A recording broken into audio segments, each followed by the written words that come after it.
Good evening, everybody. Thank you for coming to the February, what's the date today? February 12th Planning Commission meeting. Members of the audience, there are obviously there's copies of the agenda that we'll be referring to on the back tables back there. And as I said, this is the meeting of the Kern County Planning Commission. God, I can't talk tonight. And I'll call this to order.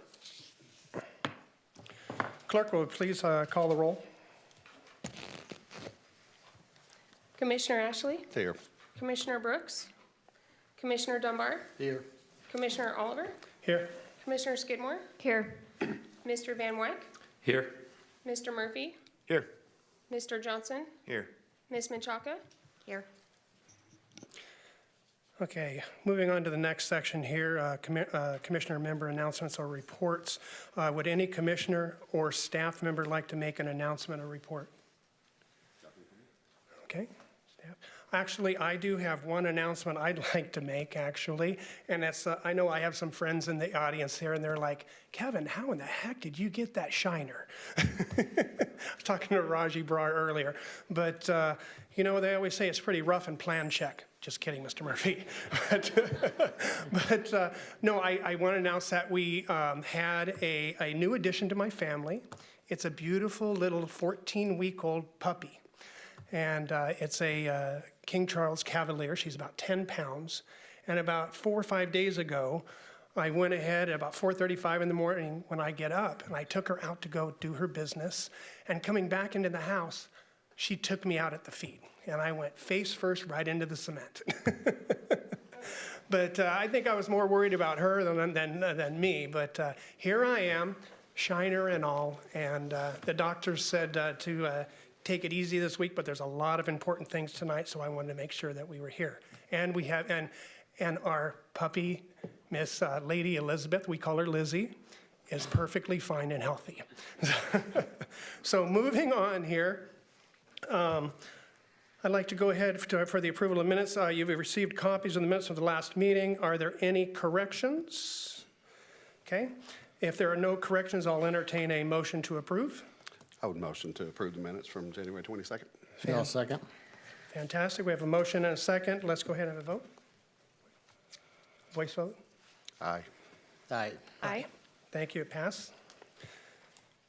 So moving on to items withdrawn or requests for continuance. Mr. Murphy, will you review the items which have been withdrawn and the requests for continuance, please? Thank you, Mr. Chairman, members of the commission. We actually do not have any items that fall under that category this evening. Okay, fantastic. We'll go ahead and we'll move on then to our consent items. Mr. Murphy, will you review the consent agenda, please? I will. Thank you again, Mr. Chairman. So these are items scheduled before your commission, which are being recommended for approval by staff. The applicant has been informed of any special conditions and has no objection. The hearing on these items may be expedited if no member of the commission or audience wishes to comment or ask any questions. So this evening we have two cases on consent. The first is case number 1. This is SPA 99, map 101, zone change 210, map 101, ag preserve exclusion, map 101. Our applicant is Brar Family LLC by KSI Engineering. This project is located 1,300 feet east of Superior Road on the north side of Brimhall Road in the Bakersfield area. There are 3 items before your commission this evening. The first is to amend the land use, open space, and conservation element of the Western Rosedale specific plan from map code RIA to map code RR. The second item is a change in zone classification from A to A1, our limited agricultural or more restrictive district. And then the third action is agricultural preserve exclusion from Ag Preserve number 10 on 8.67 acre parcel. The staff recommendation is to advise your commission to recommend the Board of Supervisors to approve specific plan amendment as requested, adopt a resolution, recommended findings, and enact ordinance approving the zone change as requested, and approve ag exclusion as requested, all set forth in the attached draft resolution. The second item on consent this evening is case number 2. This is SPA number 2, map 182, zone change case 11, map 182, lot line adjustment 11-23. Our applicant for this project is Sebastian Fundora by GPS Services. This project is located 350 feet southwest of the intersection of Bacchus Lane and Darcy Road in the Tehachapi area. This project also has 3 items before you this evening. The first is to amend the land use element of the Greater Tehachapi Area Specific and Community Plan from map codes 5726 to map codes 5826 on approximately 10 acres. Also to amend map code 8.2.2.6 to map code 5.82.6 on approximately 10 acres. The second item is to change in zone classification from E5RS to E20RS on 2.19 acres. Change in zoning from E5RS-MH to E20RS on 7.26 acres. And then from E10RS to E20RS on 10.54 acres or more restrictive districts. This project then also includes lot line adjustment number 11-23, which proposes an adjustment to the lot lines resulting in a single 19.99 acre parcel. The recommendation is to advise your commission to recommend the Board of Supervisors to approve the specific plan amendment as requested, adopt resolutions and recommended findings, and enact ordinance approving the zone change as requested to become effective upon the recordation of the final certificate of compliance as set forth in the draft resolutions, and then also to approve the lot line adjustment number 11-23 as requested. That completes the reading of the consent calendar tonight. Thank you, Mr. Murphy. Is there any member of the audience that would like to speak on any of these items? If you do, they'll be removed from the consent agenda and heard in their regular order. Okay, seeing none, we'll move on. Is there any member of the commission who wishes to remove any of these items from the consent agenda to be heard in their regular order? Okay, seeing none, I'll entertain a motion from the commission on these 2 items. I'll move to approve the consent agenda as read into the record. I'll second. Okay, seeing a motion and a second, we'll go ahead and move to a vote. On-screen vote, please.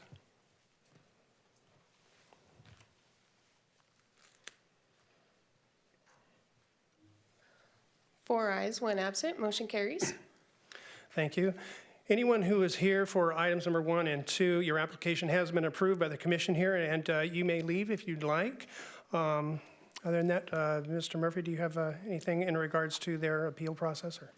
I do not, Mr. Chairman. Both of those items were recommendations by your commission, and so both will be scheduled with a public hearing notice and have their final consideration at the Board of Supervisors. Perfect. Thank you, sir. Okay, moving on to public presentations. This portion of the meeting is reserved for persons or people desiring to address the commission on any matter not on tonight's agenda and over which the commission has jurisdiction. Speakers are limited to 2 minutes. Please state your name and for the record and before making your presentation. You can come on forward if you'd like. Okay, seeing none, moving forward to the next section, we have a public hearing. The first item we'll be hearing tonight is number 2, number 3? On the agenda, the applicant and or the representative, are they present? No, I guess not. Yes. Oh, Jimmy, okay, yes. Okay, thank you. Is there anyone from the audience other than the applicant who wishes to speak either against or for this item? Okay. Before we get to that, let's go ahead and have the staff. Will you give the staff report?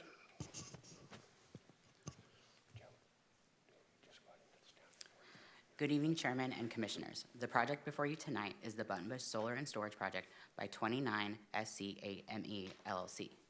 The project includes the development of a photovoltaic solar facility that would generate an approximate 2 gigawatts of renewable energy and 16 gigawatt hours of battery energy storage on approximately 11,983 acres. A summary of the land use entitlements being requested before your commission tonight include 11 conditional use permits to allow for the construction and operation of a commercial scale solar facility within the A exclusive agricultural district, pursuant to section 19.12.030G of the Kern County zoning ordinance.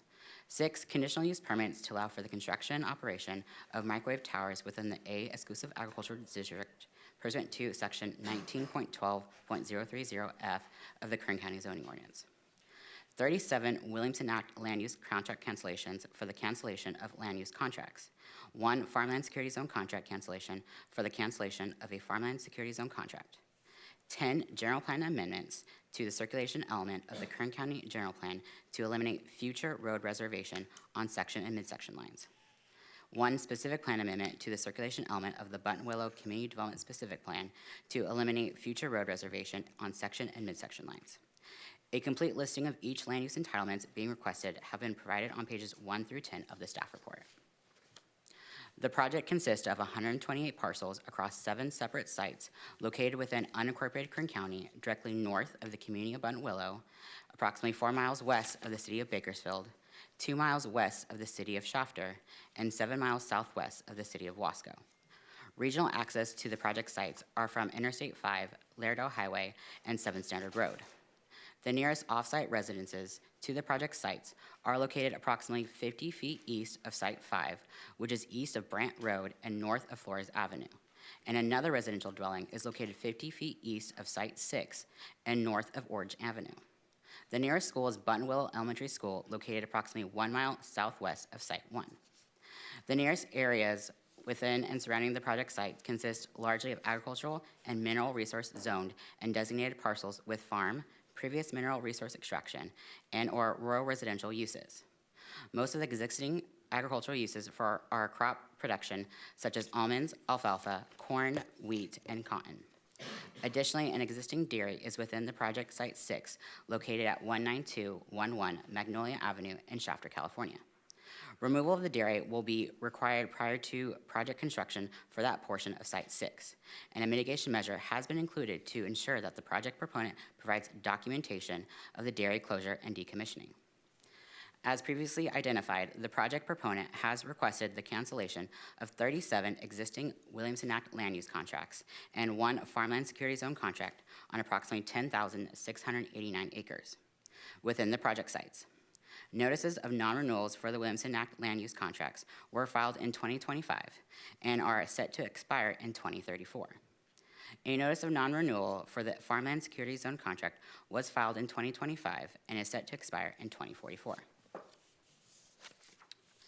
If approved, the project proponent will construct and operate the solar facility with associated infrastructure, generating approximately 2 gigawatts of solar energy and 16 gigawatt hours of battery energy storage. A detailed summary of the characteristics of the project is provided on pages 18 through 23 of the staff report, and a project description with greater detail is provided in Chapter 3 of the Draft Environmental Impact Report, also referred to as the Draft EIR. The on-site construction workforce for the project is expected to be an average of 800 workers per day, with up to 1,334 workers during peak construction periods during the 60-month construction period. Once constructed, it is anticipated the project will require up to 20 full-time employees for operations. The water demand during construction is estimated to be approximately 3,500 acre-feet for the 60-month construction period and approximately 7 acre-feet per year for operations, which includes panel washing, domestic water use at the facilities, and fire protection. A draft EIR containing 6 volumes was prepared for the project in accordance with the California Environmental Quality Act guidelines and have been provided to your commission, posted on the Planning Department's website and State Clearinghouse. Pages 23 through 32 of the staff report details the environmental review process. While most of the project impacts can be reduced to less than significant levels with implementation of required mitigation measures, staff has determined that implementation of the project would result in significant unavoidable impacts in the following categories: project and cumulative impacts to aesthetics and agricultural resources, cumulative impacts to air quality associated with temporary construction, cumulative impacts to biological resources associated with special status species, raptors, and other migratory birds, sensitive natural communities, and transient wildlife species. Cumulative impacts to mineral resources for the loss of availability of known mineral resources, and cumulative impacts to wildfire due to incremental contribution to wildfire risk in a rural location with limited infrastructure. The final environmental impact report, also referred to as final EIR, contains 8 volumes, which includes Volume 7, Chapter 7, Response to Comments, and Volume 8, Chapter 7, Response to Comments, Appendix N through P, which have also been provided to your commission, posted on the Planning Department's website and State Clearinghouse. The final EIR includes 79 mitigation measures to reduce project and cumulative impacts associated with the project. The Mitigation Monitoring and Reporting Program lists all of the required mitigation measures and is attached at the end of the staff report as Exhibit C. Recommended findings of fact is also attached as Exhibit A and statement of overriding consideration as Exhibit B. After the closing of the 45-day draft EIR circulation and as part of the public notification process, a notice of public hearing was sent to all commenters on the draft EIR, affected agencies, county departments, property owners within a 1,000-foot radius of the project area, mineral right owners, and landowners under a Williamson Act land use contract and farmland security zone contract within 1 mile of the project area.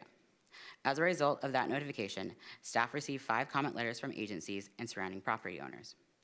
In response, the comments received during the hearing notification process, staff notes that these comments are generally non-controversial and believes the CEQA requirements have been met and concerns have been addressed under the extent required by law, and that the project has been sufficiently analyzed, mitigated for, and conditioned to ensure compatibility with the adjacent and surrounding land uses. These comments have been attached to the staff report for your commission's review. As you have been made aware from previous energy projects, Section 53091 of the California State Government Code provides certain limited exemptions from local building and zoning ordinances for certain projects by public agencies, including but not limited to cities and counties related to electrical energy, among other uses. Additionally, utility companies regulated by the California Public Utilities Commission have specific exemptions for transmission lines and other generating facilities.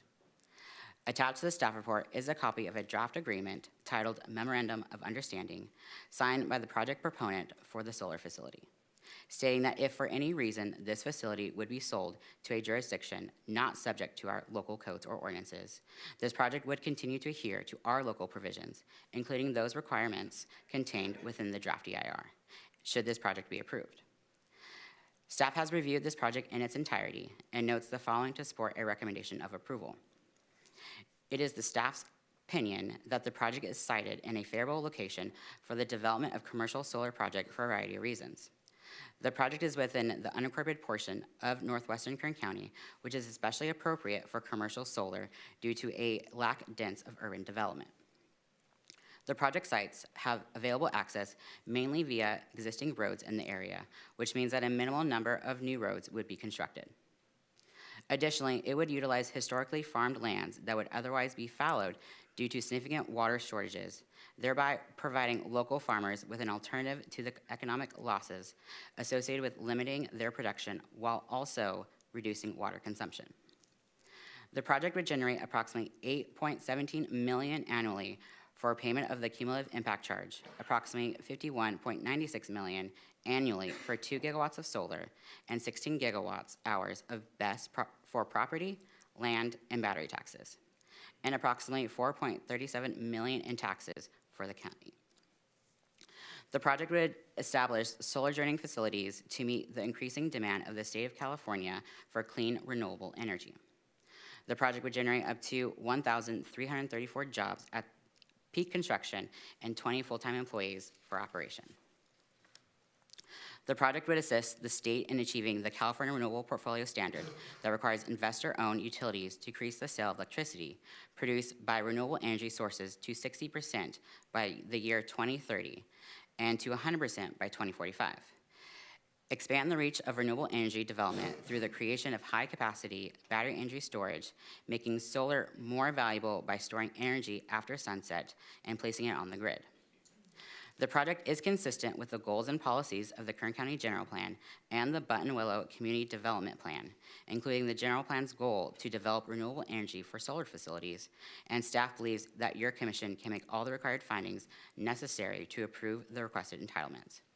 Therefore, the department recommendation is to advise the Planning Commission to recommend the Board of Supervisors certify the environmental impact report, adopt Section 15091, Findings of Fact, and Section 15093, Statement of Overriding Consideration, adopt Mitigation Monitoring and Reporting Program, approve conditional use permits subject to recommended conditions, approve amendments to the circulation element of the Kern County General Plan and Buttonwillow Community Development Plan as requested.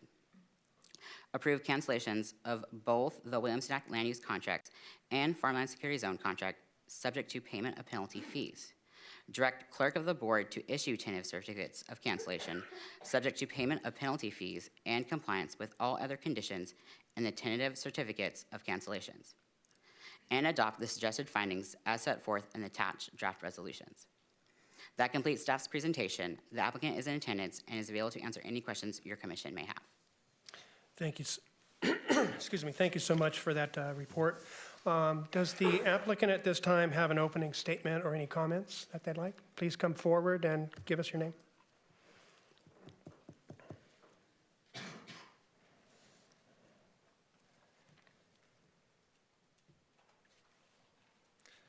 Hello, my name is Kevin Brokish. I'm a Vice President of Development with Avantis. I've been working on this project for 7 years. I'd like to thank the Planning Commission for your time and consideration, and thank Kern Planning staff, Craig Murphy, Nicole Menchaca, Jack Foster, and their team have worked long hours on this project and really appreciate their hard work. Next slide, please. Avantis develops large-scale solar and storage projects, and we've done a lot of projects in Kern County. We were the original developer of 13 projects in the county, totaling nearly 3 gigawatts of solar electricity, not to mention some of the largest battery projects in the country. Next slide. We cited the Buttonbush project where it is originally because of the high voltage substation, the Midway substation next to Buttonwillow. That's where there's room for more solar electricity on the power grid. But it turns out to be a great location for solar energy. The project is sited on active agricultural ground. That means there are fewer sensitive species than there are on solar projects that are located on pristine habitat. Additionally, this is a region that's very stressed by groundwater availability. This allows our landowners to focus their water rights on their remaining properties. Early in the project's development, I met with Semi-Tropic Water Storage District, and they asked me, how big's your project? And I kind of sheepishly said, oh, it's about 10,000 acres, and I expected them to fall out of their chairs. And they looked at me and they said, could you make it 20,000? Because in their groundwater sustainability plan, they estimate that over 30,000 acres will be pulled out of production because of groundwater issues, and that's regardless of whether our project happens or not. In fact, on the next slide, I have a quote from Jason, the general manager at Semi-Tropic. He said, the proposed project offers a win-win scenario by repurposing lands that would otherwise be left fallow due to water scarcity. The project has a lot of local support. On all of our California projects, we've always used union labor, and this project is no different. We've already signed a memorandum of understanding for a project labor agreement, and that's been countersigned by multiple unions. In fact, we have a lot of union members here in attendance tonight. In particular, I saw folks from Laborers Local 220 and Operating Engineers Local 12. I also want to thank our landowners who are here in attendance tonight to support the project. Next slide, please.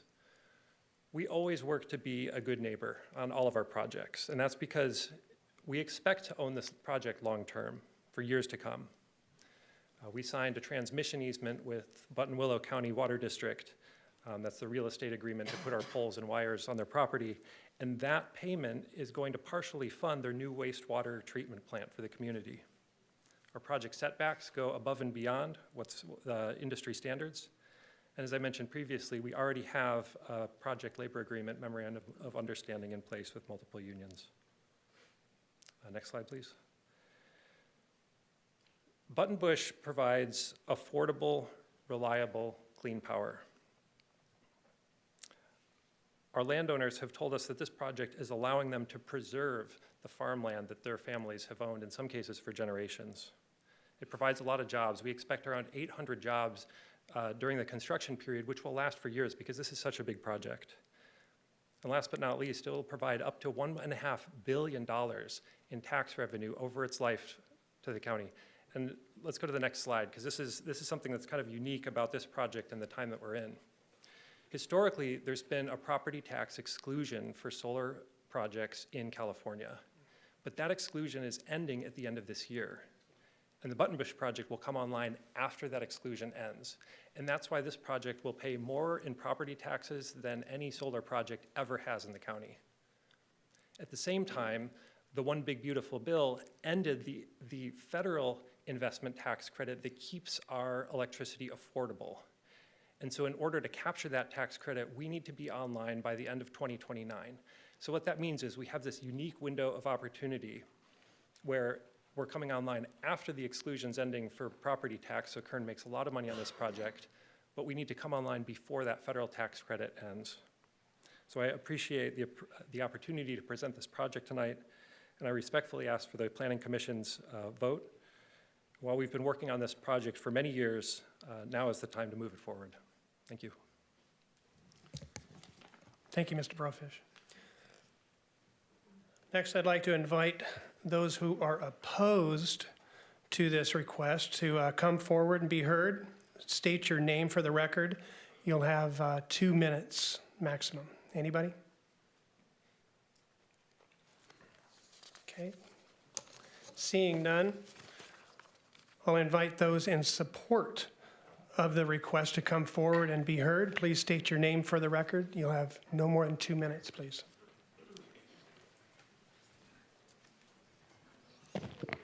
Good evening, esteemed board. My name is Hertz Ramirez. I'm here to represent the 2,400 hardworking men and women of La Una, Labor's International Union of North America, Local 220, and we are here in support of the Buttonbush Solar and Storage Project. Thank you.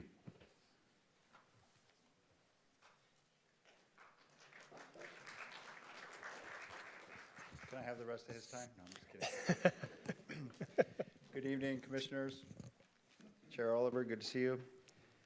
My name is Brian Holt. I'm business manager, financial secretary of IBEW Local 428. We represent nearly 1,500 working families here in Kern County. We stand in strong support of the project here tonight. Want to commend Director Murphy and staff on their hard work. While I can't speak too much to the environmental thing, I'm not qualified. Let them do that. I do want to echo and emphasize what you're going to hear about a lot tonight on the job opportunities and economic benefits of this project. I'd also like to stand here and let you know we've been working with Avantis for almost 15 years now, and they are the real deal. They're a great community partner. They deliver on everything that they say they're going to deliver on, and we need more of them doing business here in Kern County. So just wanted to, haven't seen you guys in a while, wanted to check in and I just let you know what a great job they're doing, and again, stand in strong support of the project. It's good to see you again, Brian. Thanks. Good evening. My name is Alyssa Reed. I'm the Executive Secretary of the Kern and Yamamoto Counties Building and Construction Trades Council, and I am here in support of this project. As we've heard from staff as well as the Avantis reps, this project contributes to construction jobs in this area, which from our perspective gives us the ability to advance our apprenticeship programs and advance our pre-apprenticeship program to open up career paths into the trades for our communities. And so I think that is important to recognize the career path opportunity that this project continues to let us further. So we stand in support of this project and ask for your approval. Thank you.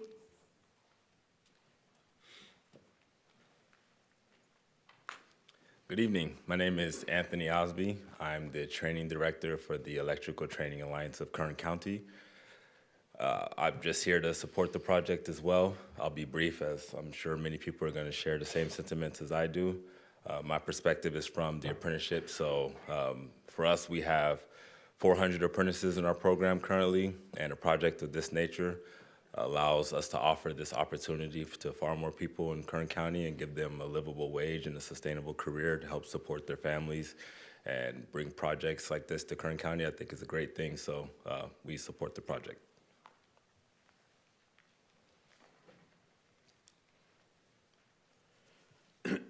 Good evening, Commissioners. My name is Johnny Escobedo, and I'm business agent for Ironworkers Local 416 and a representative delegate for Kim Building Trades.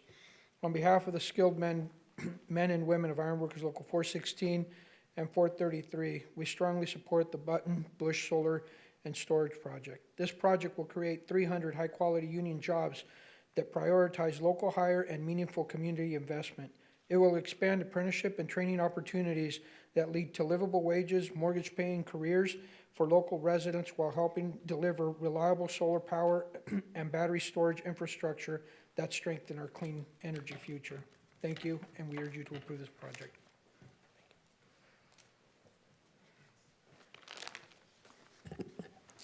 Good evening. My name is Michael Ming. I represented the farmers in this project. My family's been a part of Kern County agriculture since the 1940s. We have farmed here. We work in agricultural valuation, brokerage, water resources, and now renewable energy. Quite a change over the years, and been directly working with the farming families. From a SGMA compliance perspective, this project couldn't have come along at a better time. I mean, we all have heard the stories and everything.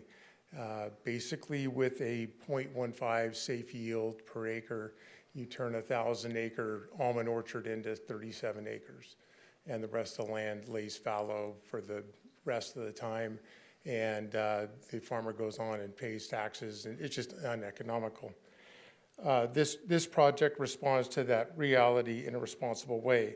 From a water efficiency perspective, the project allows limited water supplies to be redirected to higher producing farmland where agricultural returns per acre foot are materially greater.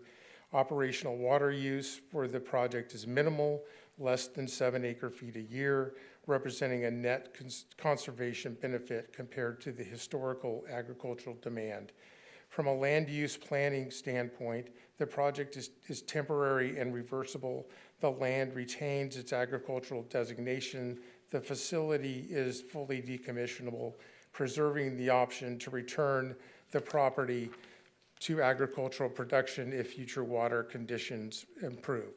Infrastructure improvements and policy reforms allow. The flexibility is consistent with sound planning principles that avoid permanent conversion while adapting to current conditions. Economically, the project provides stable lease revenue that allows farming families to retain ownership of their land during the period of regulatory and water supply uncertainty. Without options like this, many families would face forced sales and permanent loss of agricultural holdings. I began working on this project 8 years ago, before Kevin started working on it. So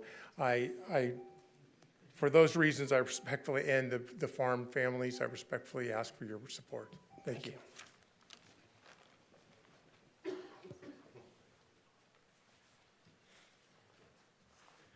Good evening. My name is Mike Frey, and I'm here representing the Tracy, Frey, and Selvage families that we're fifth-generation farmers and ranchers in the Buttonwillow area. We have land in the project, and I'd just like to say that this represents an opportunity for us to make constructive use of some of this land that's been so severely affected by the water situation with SGMA, and it really gives a new lease on life for this land. So thank you for your consideration.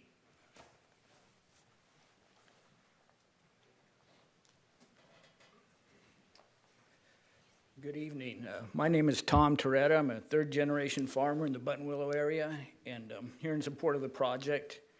I have about 250 acres in the project, and 2/3 of that has already been fallowed due to the effects of Sigma and also the state water project, which hasn't been very reliable. So for me and my family to keep going forward and paying the taxes on this property and be productive with it, we need to have this be approved. So I would appreciate your support on it. Thank you.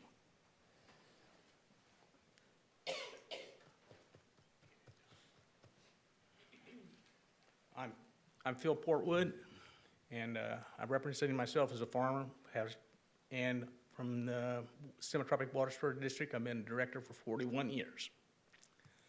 And it's been very tough for the district. This, from a district standpoint, will enable us to take the fixed costs and keep them spread out. Otherwise, it'll be concentrated on the farmers. These costs that we continue to have are going to be unbearable if we don't have a way of spreading them out. And 30,000 acres to 35,000 acres will have to go out of production. And those costs that those have been paid on those acres will have to be paid by the remaining acres. So I urge you to support this because it's going to keep it viable. Otherwise, it won't be economically viable to farm in Semi-Tropic. Thank you. Thank you.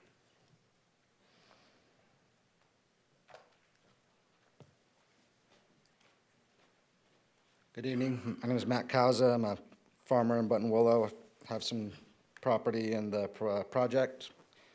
Me and my brothers manage the Hill Ranch Group property. It's in between Buttonwillow Drive, Wasco Way.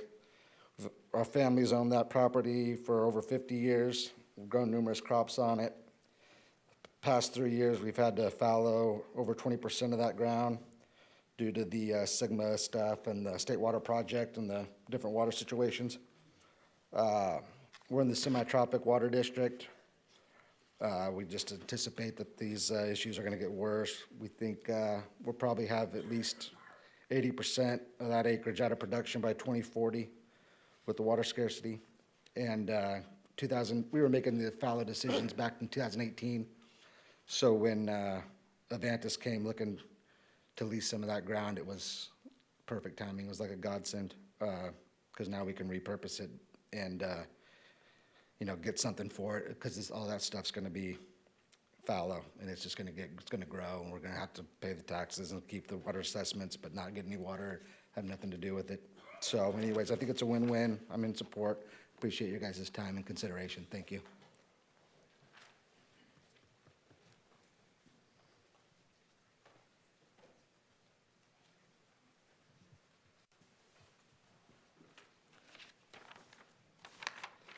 Good evening, Chair and Commissioners. My name is Rochelle Echevarria, and I'm a resources planner for the Rosedale Rio Bravo Water Storage District. So RRB WSD serves approximately 2,100 acres within the Buttonbush Solar Project area, and I'm here to express our district's strong support of this project. Rosedale Rio Bravo, like many water districts in Kern County, is facing an ongoing water crisis. Reduced surface water deliveries, prolonged drought, and the requirements of the Sustainable Groundwater Management Act have made it clear that some agricultural land within our subbasin will need to be retired in order to achieve our groundwater sustainability goals. As part of our GSP, land retirement for solar power production is an identified management action.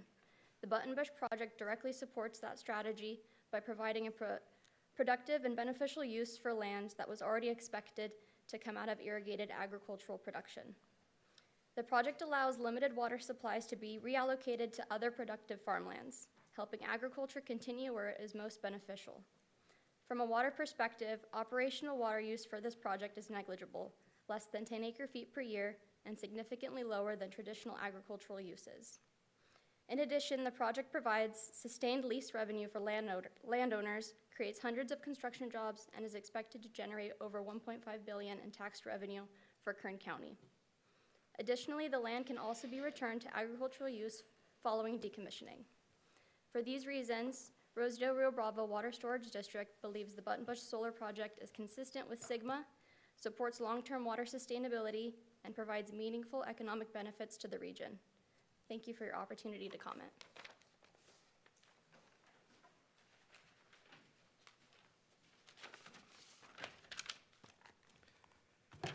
Good afternoon. My name is Ricardo Aguirre. I'm a member of the North Coast States Carpenters, Local 99. The county should require the project to be built with contractors that would hire locally, pay prevailing wage, and utilize apprentices from a state-certified apprenticeship training program. Workforce requirements reduce construction-related environmental impacts while benefiting the local economy and workforce development. Recently, the state of California reiterated its commitment towards encouraging workforce development and housing affordability through the Affordable Housing and High Road Jobs Act of 2022, otherwise known as Assembly Bill Number 2011, which requires projects to pay workers a prevailing wage and hire from state-certified apprenticeship programs for projects meeting certain siting, affordability, and development standards. Thank you. Is there anybody else that wishes to speak? Okay, seeing none, moving on. Does the applicant or his representative have a closing statement or comments that they would like to make? Okay, thank you. Would the staff like to make any additional comments on this item? Is there any other further discussion? Mr. Chairman, members of the commission, I don't believe that we have any comments that we would make at this time unless you have any questions. I would like to, just to make sure that appropriate introductions. The presentation tonight was given by Keith Alvarides. Keith is the supervising planner that is really worked on processing this project with his staff. And, you know, he jumped to present the project without giving the ability for us to introduce him. So I just wanted to make sure that you knew who the staff individual was who presented that. He's a newly appointed supervising planner within our unit. Fantastic. Thank you, Mr. Murphy, and great job tonight. Okay, moving to the next, the hearing is now closed to public testimony and open to the commission for questions and comments. I would just no questions. I think it's a fantastic project. Love to see a room full of our labor partners here. It's what we need in this area.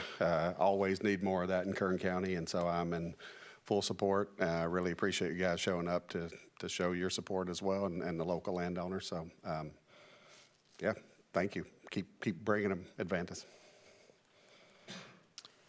I'll echo those comments and just say thank you to all the partners in the room. Great job, Keith. Thank you for your presentation. I'm sorry that farmers and ag individuals are in this position, but thank you to Advantis for assisting Kern County, stepping up, and really looking forward to seeing the development of the project. Thank you. Okay. I'd like to also, again, thank Keith for a great presentation, for our wonderful union members that are in the audience this night, as well as landowners and some of our local farmers in our ag area.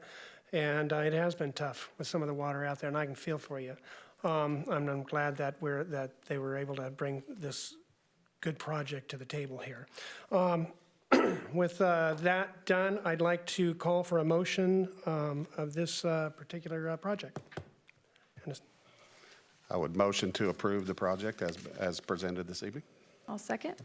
Okay, fantastic. We have a first and a motion and a second. Let's go ahead and let's have an on-screen vote, please.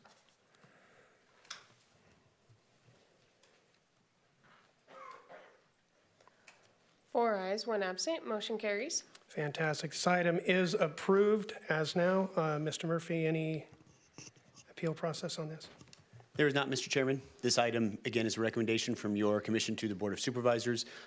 It will be noticed at our March window. So hearing notices will go out, and I believe this is being scheduled before the board on March 24th. It would be brought back for its final decisions. Fantastic. All right, moving on to our favorite part of the agenda is the adjournment. If there's no further business, I'll entertain a motion to adjourn. Motion to adjourn. All those in favor say aye. Aye. Adjourn.